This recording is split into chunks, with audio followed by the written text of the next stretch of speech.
BJP করবে বাংলা দখল।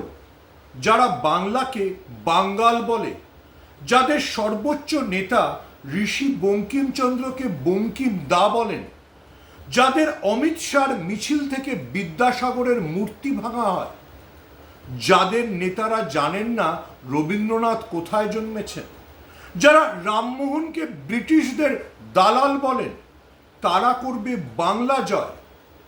বাংলা জয় করা অত সহজ নয়। যারা বলে বাংলায় এসে, বাংলায় শাসন ক্ষমতায় এলে তারা মাছ মাংস বিক্রি বন্ধ করে দেবে, তারা করবে বাংলা জয়।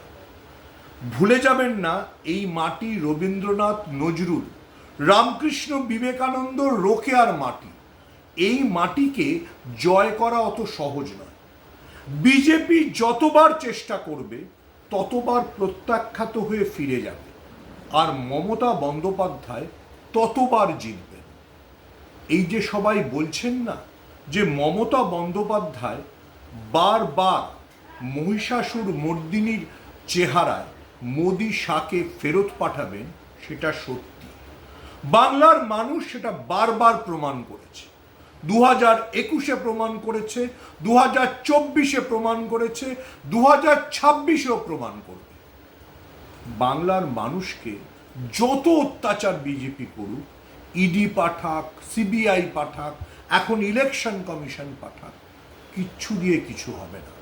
বাংলার মানুষ জানে বিজেপি বাংলা বিরোধী একটা রাজনৈতিক দল। তাই বাংলার মানুষ বারবার বারবার বিজেপিকে প্রত্যাখ্যান করে।